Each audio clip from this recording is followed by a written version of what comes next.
Undoubtedly, Chaka Khan's unique vocal prowess and captivating stage charisma set her apart from her contemporaries. Her exceptional ability to master various music genres, spanning from funk rock to jazz standards and even folk, has consistently placed her atop the music charts for an astounding 5 decades. However, beyond her remarkable achievements in her career, few are aware of the harrowing childhood experiences that Chaka Khan had to endure, marked by countless tragedies.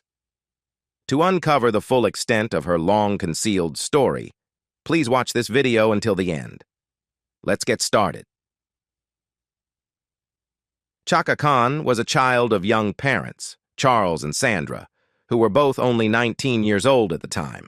Her father, Charles, initially served in the Air Force before being discharged when Chaka was just 3 months old. Charles had a deep love for literature and was an avid reader. He pursued various jobs, including working in bookshops and as a printer, to support his family. Chaka's mother, Sandra Coleman, was a researcher at the University of Chicago, reflecting her intellectual pursuits. The family resided on the south side of Chicago, in an apartment that held a unique charm thanks to Sandra's artistic talents. She adorned their living space with vibrant murals, creating an inspiring environment for Chaka and her siblings. Charles, on the other hand, was a beatnik who played bongos and had an immense passion for jazz music. His love for music had a profound impact on Chaka and ignited her own passion for the genre. Chaka's birth name, Yvette, was inspired by the 1951 Stan Getz song, showcasing the family's deep connection to music.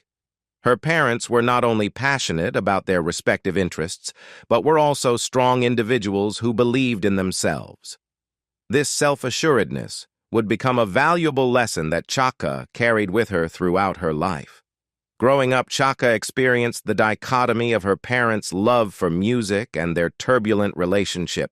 They eventually separated when she was just 10 years old.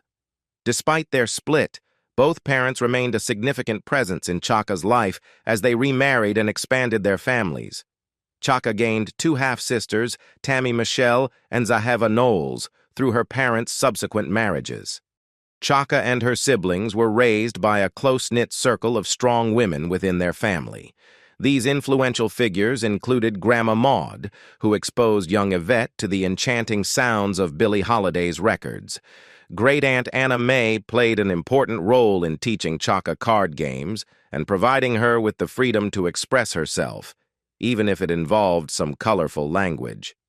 Additionally, their paternal great-grandmother, Naomi Bagby, was a fascinating character, a 7 times married former bootlegger who led a spiritualist group.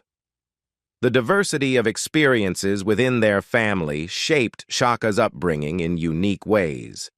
At a young age, her natural gift for singing became evident. By the time she was just 11 years old, she and her sister Bonnie joined forces with 2 other girls from their neighborhood to form a group known as the Crystalettes. Their mother, Sandra, played a pivotal role in nurturing their musical aspirations, even sewing matching outfits for the young performers. The Crystalettes ventured into local talent competitions, where Chaka's powerful and soulful voice drew comparisons to the iconic Aretha Franklin. This resemblance to such a legendary figure was a recurring theme throughout Chaka's career, foreshadowing her rise to fame. Despite her growing passion for singing, Chaka's ambitions weren't solely centered around a lifelong career in music. She went through various phases during her formative years, considering career paths such as becoming a policewoman, a teacher, and even contemplating the life of a nun. These diverse interests reflected her curiosity and openness to different life experiences. As Chaka and Bonnie entered their rebellious teenage years, tensions at home escalated to the point where they clashed vehemently with their mother. Eventually, Chaka, Bonnie, and their brother Mark made the decision to move out of their mother's home and go live with their father and stepmother in Hyde Park, a vibrant neighborhood near the University of Chicago. Hyde Park was known for its rich cultural scene, featuring jazz clubs, cafes, open-air concerts, and a thriving counterculture of beatniks and hippies. It was in this environment that Chaka Khan's musical tastes continued to evolve. Chaka's exploration of music extended beyond the soul and R&B genres. She purchased her first record, by Led Zeppelin, and developed a deep appreciation for artists like Jimi Hendrix. Her experiences during this period included bonding with her father over shared interests, such as smoking weed and embracing the freedom that her new living situation afforded her. Chaka Khan's decision not to pursue a university education was influenced by her lack of interest in formal schooling. Instead, with the encouragement of her father, Charles, she embarked on a self-directed path of learning. This approach allowed her to delve deeply into subjects that captivated her curiosity. During her teenage years, Chaka, along with her sister Bonnie, crossed paths with Fred Hampton, an influential activist and the deputy chairman of the Black Panthers in Chicago. This encounter marked a significant turning point in her life. The young Chaka was drawn to the Black Panther movement's call for social justice and equality. In line with her growing activism, she began selling the Black Panther newspaper on the streets of Chicago. Fred Hampton recognized the enthusiasm and dedication of Chaka and her fellow activists and suggested that they initiate a breakfast student program. Chaka and her peers took this suggestion to heart and approached a local church for support. The church agreed to provide them with facilities to prepare and distribute free meals for children every morning. This experience deeply affected Chaka, and she discovered the profound satisfaction that comes from helping others, especially those in need. She recalls, "I got to understand at an early age how beautiful it feels when you can help somebody. If you can experience that, it's the best habit in the world." This commitment to serving others became a lifelong passion for Chaka Khan. Several decades later, she established the Chaka Khan Foundation, dedicated to providing support and resources for at-risk children. The Foundation's mission was to address the pressing issues faced by young people, including the alarming rise in youth suicide rates. Chaka's dedication to this cause stemmed from her belief that every child deserves fundamental care and affection, and she was determined to make a positive impact. Chaka's involvement with the Black Panthers also profoundly influenced her perspective on racism and social issues. She learned to view the world as it truly was, without idealizing or wishing for a different reality. She describes gaining insight into the true nature of racism, its underlying motives, and its role as a distraction in society. Her experiences with the Black Panthers provided her with a critical lens through which she examined the world, leading to a deeper understanding of the complexities of racial issues.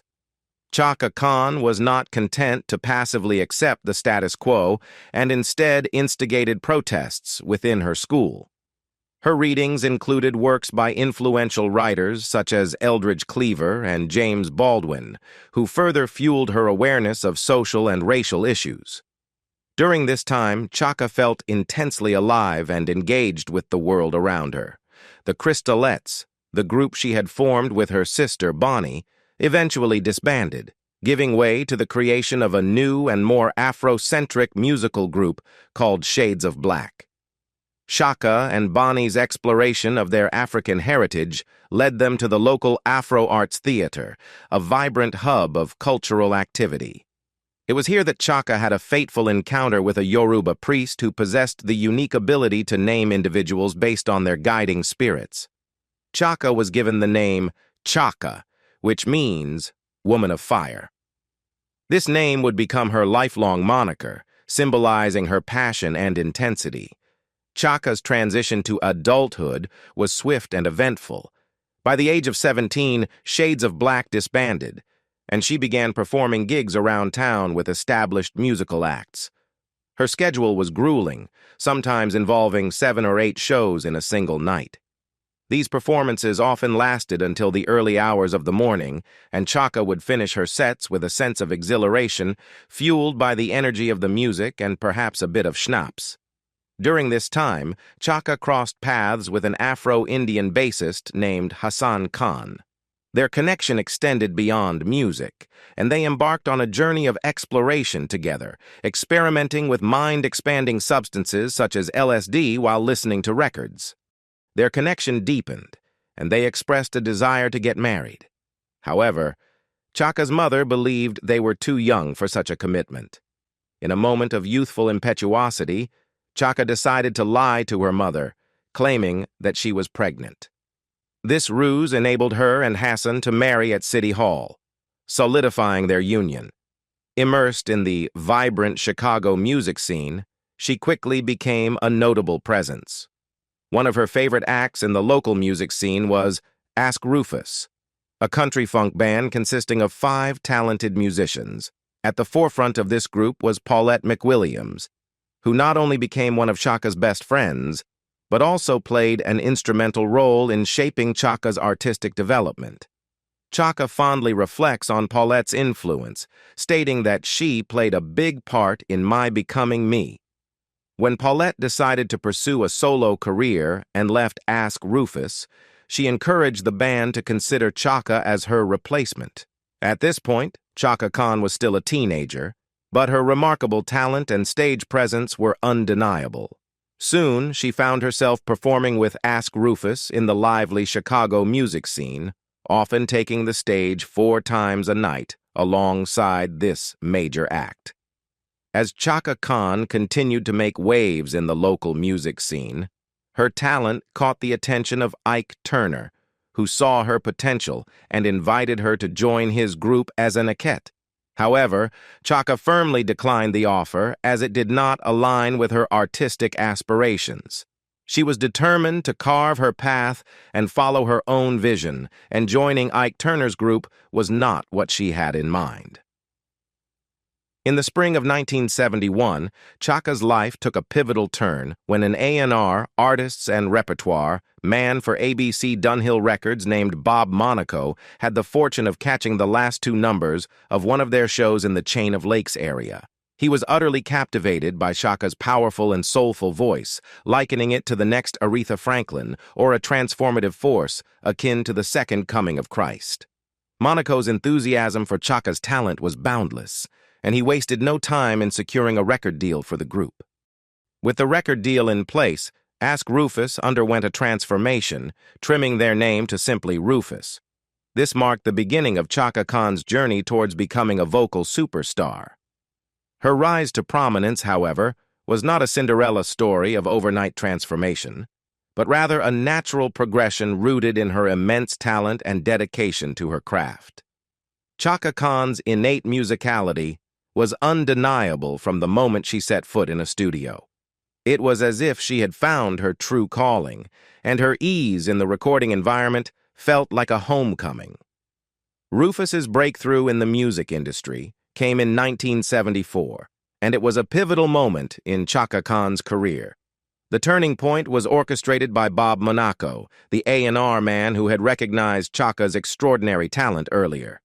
He arranged for the legendary Stevie Wonder to join Rufus in the studio to collaborate on new material. However, the first tune that Wonder played for them didn't quite resonate with Chaka and her bandmates. Unfazed by their lukewarm response, Wonder inquired about Chaka's astrological sign. When she revealed that she was an Aries, Wonder promptly shifted gears and launched into Tell Me Something Good. Chaka Khan contributed some lyrics to the song, although she is not officially credited on the track. This decision turned out to be a stroke of genius, as Tell Me Something Good became Rufus's breakout hit. Despite her growing success and her undeniable passion for music and the recording process, Chaka Khan often found the music business to be a lonely and isolating experience, particularly in the early days of her career. The demands of promotional tours with constant travel, flights, and hotel rooms took a toll on her well-being. She described the experience as a very lonely walk in life, where she constantly found herself alone. At the age of 20, Chaka learned that she was pregnant, and her relationship with her husband was going through a series of on-again and off-again phases. During this time, a music executive scolded her, questioning how they could turn her into a star if she was going to have babies. Chaka Khan, undeterred and fiercely determined, responded defiantly, stating, "Listen, motherfucker, I'm gonna have babies and be a star, with or without you. How about that?" Chaka was 8 months pregnant when she recorded the next Rufus album. Her intuition told her that her child would be a girl, and she named her daughter Indira Milini Shobha Khan, affectionately known as Milini. Her relationship with Khan eventually came to an end before Milini was born, leading Chaka to leave her daughter in the care of her mother in Chicago while she embarked on tour. She performed on stage wearing low-cut jeans that proudly displayed her cesarean scar, highlighting her resilience and commitment to her music career. However, this challenging choice weighed heavily on Chaka Khan. The mix of guilt and anger she felt over having to make a heart-wrenching decision between nurturing her music career and being present for crucial moments of early motherhood had a profound impact on her. In her 2003 memoir, Chaka Through the Fire, she candidly admitted that these feelings were the root of the drug problems that would plague her in the years to come. She turned to drugs as a means of escaping the overwhelming emotions she didn't want to confront. She wrote, "Whenever I started feeling shit I didn't want to feel, I got high." During the mid-1970s, reviews of Rufus's performances began to describe Chaka as being in outer space, incoherent, and barely present on stage. To cope with the demands of her career and find rest, she turned to drugs, including pills and heroin. This reliance on substances became a persistent problem that would haunt her for decades to come, adding a complex layer to her already tumultuous journey in the music industry. In 1975, Chaka Khan made a significant move from her hometown of Chicago to Los Angeles, where she decided to reside full-time. This decision was motivated by her desire to be closer to her daughter Milini and provide a stable family environment. Chaka was in a new relationship with a man named Richard Holland, and their bond was forged over a shared love of books and music. Together, they acquired a sprawling ranch in the picturesque mountains of Calabasas, California. The idea behind this relocation was to immerse themselves in the natural beauty of the surroundings, hoping it would bring a sense of grounding and calmness to their lives. However, the reality of their time in Calabasas took a different turn. Instead of finding serenity, they ended up embracing the lifestyle of sex, drugs, and rock and roll cliches. This period of excess and hedonism was a stark contrast to the tranquil and grounding atmosphere they had initially sought. Chaka Khan's onstage persona was marked by her flamboyant and extravagant aesthetic, characterized by feathers and leathers, which incorporated visual references to her Blackfoot heritage from her maternal side. This bold look often became the focus for many observers. Chaka embraced the role of a sex symbol during this phase of her career, not realizing that it might attract unwanted attention from obsessive male fans and contribute to the perception that she was all body, no mind. This mischaracterization still haunts her to some extent. These days, she tends to perform mostly in all-black attire, emphasizing her commitment to her music and artistic expression. By the late 1970s, Chaka Khan had firmly established herself as a music icon. Rufus, the band with which she had achieved success, began billing themselves as Rufus featuring Chaka Khan, inadvertently giving the impression that she was merely a member of the backing band. Despite winning Grammy Awards and scoring chart-topping hits, internal tensions within Rufus led to the group's splintering. In one particularly contentious incident, a band member even had a physical altercation with Richard, who was by then married to Chaka. This period of transition prompted Chaka to explore her solo career. In 1978, she traveled to New York to record her first solo album, aptly titled Chaka. This endeavor marked her declaration of independence and marked the beginning of her enduring collaboration with the late Arif Mardin, a Turkish-American producer renowned for his eclectic taste and expertise, spanning various music genres. Chaka's debut solo album was infused with disco elements and included the iconic track I'm Every Woman.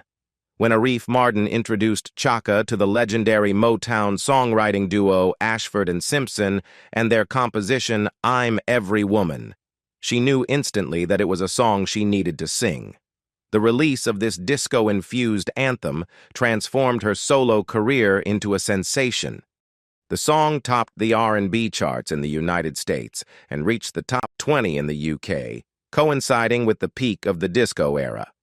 I'm Every Woman went on to become an R&B hit once again in the early 1990s when Whitney Houston recorded a rendition of it, with Chaka Khan herself appearing in the music video.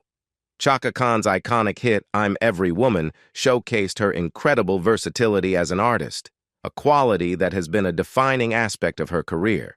Her sister Tammy, who now serves as her Chief Operating Officer, CO, highlights how Chaka has always defied categorization and embodies the spirit of every woman in her musical journey. Tammy emphasizes that Chaka's enduring resilience, strength, and artistry are evident in this signature anthem, which continues to resonate with audiences worldwide.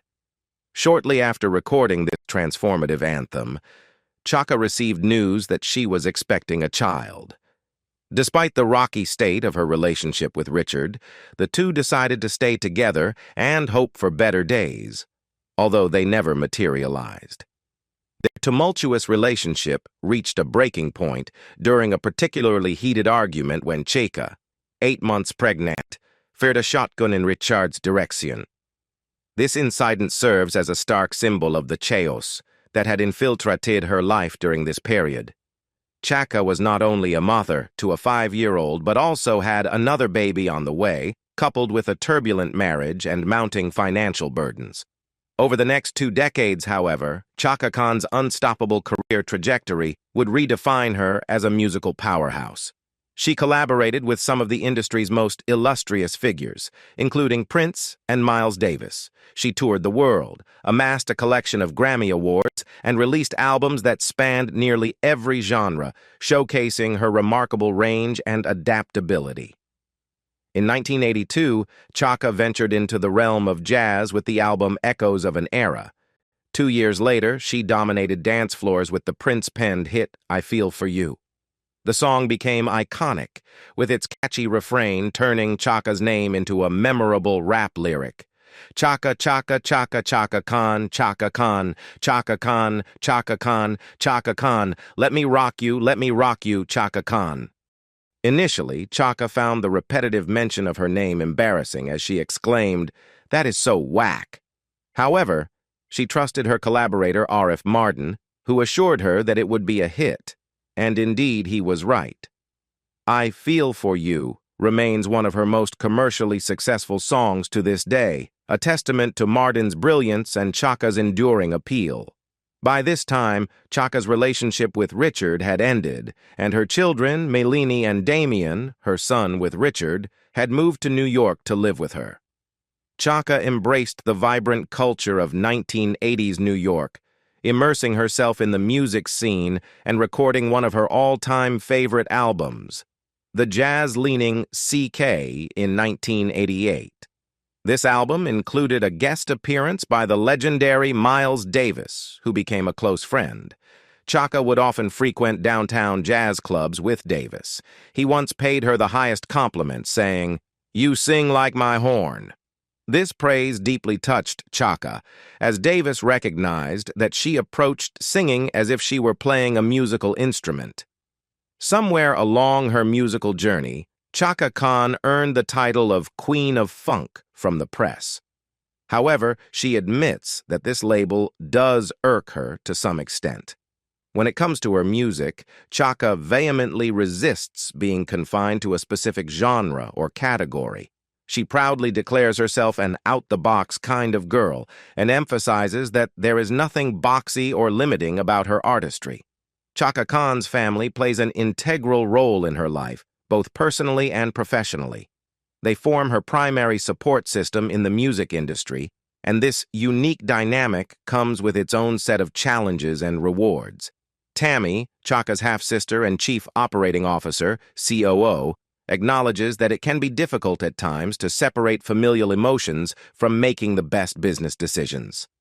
The stakes in the music industry are incredibly high, and striking a balance between family ties and professional responsibilities requires careful navigation.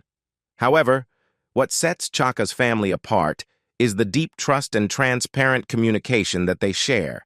They can engage in honest and open conversations, which prove invaluable in navigating the complexities of the music industry. For them, it goes beyond business. It's about preserving Chaka's legacy, honoring her exceptional talent, and cherishing a relationship that extends far beyond the dazzling stage lights. Chaka has a history of involving her family in her career. Her mother served as her accountant for many years, demonstrating the strong familial connections woven into her professional life. Among her siblings, Bonnie is not just a sister, but also her best friend, while her brother Mark is a musician and a longtime collaborator, further highlighting the close bonds that permeate her life. For Chaka Khan, working with family is not just about convenience or professional synergy. It's a matter of trust and authenticity. She values the genuine love and support her family provides. She acknowledges that the music industry can sometimes be ugly, and she prefers to keep her loved ones shielded from its less savory aspects.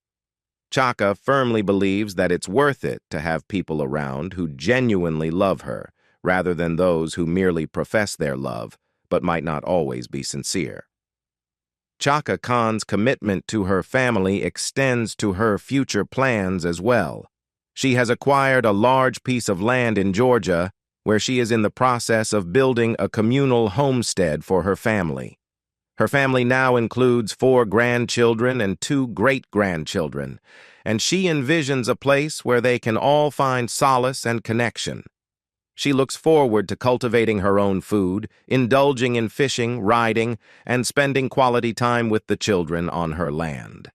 Chaka Khan occasionally enjoys a drink, emphasizing that alcohol was never an addiction for her. Her journey to sobriety began in 1999 when she was in her late 40s. Despite having the ability to pull herself back from the brink of addiction, she grew weary of constantly finding herself on the precipice. Chaka has been remarkably candid about her experience with substance abuse, viewing it as just another life experience that many people encounter at some point in their lives, either personally or through someone close to them. During her recovery and self-discovery phase, Chaka found comfort in the music of Joni Mitchell and K.D. Lang, playing their albums on repeat. Joni Mitchell, in particular, holds a special place in her heart. Their friendship goes back to the time when they lived on the same block in Laurel Canyon during the early stages of Chaka's career.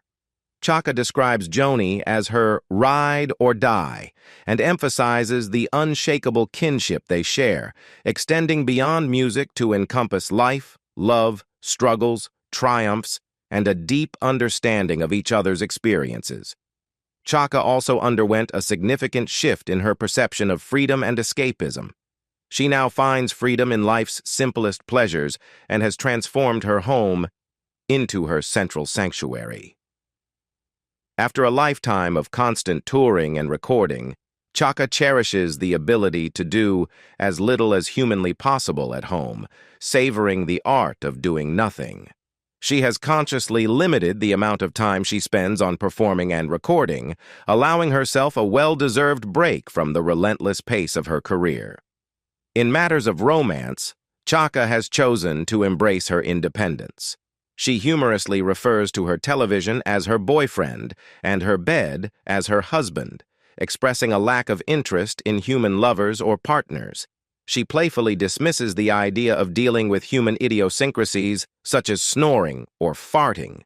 Chaka's newfound freedom has also allowed her to indulge in reading. Previously, she only had time to read while on flights, but now she can luxuriate in books. Her recent literary preferences include the Pendergast series by Douglas Preston and Lincoln Child, as well as detective novels by authors like Dean Koontz and Patricia Cornwell. Chaka's enduring legacy continues to evolve, with exciting projects on the horizon. A West End production titled I'm Every Woman, the Chaka Khan musical, is currently in development, produced by Adrian Grant, known for bringing thriller live to the stage. Chaka's involvement primarily entails providing insights into her life and supporting the project from a distance. New music, a documentary, a film, and even a fragrance launch are all in the works. When Chaka does perform publicly, she chooses songs that resonate with her, often focusing on jazz and swing standards, such as Stormy Weather and Round Midnight from her 2004 album Classicon, featuring the London Symphony Orchestra. She finds genuine joy in performing music that allows for open harmonics and expression, and she acknowledges that her preferences may evolve over time, as she has always been an in-the-moment gal. Among her many accomplishments, Chaka Khan now celebrates her induction into the Rock and Roll Hall of Fame. Although she doesn't place excessive importance on awards, she expresses gratitude for the recognition, emphasizing that the most significant source of pride for her is simply the fact that she's still here. Chaka acknowledges the lessons learned through life's challenges and takes pride in her growth and resilience. What do you think about Chaka Khan's miserable life? Leave us your comments in the section below. We hope you have found this helpful video. Don't forget to leave a like, share, and subscribe to the channel if you like it. Thank you for watching this and see you in the next videos. Goodbye.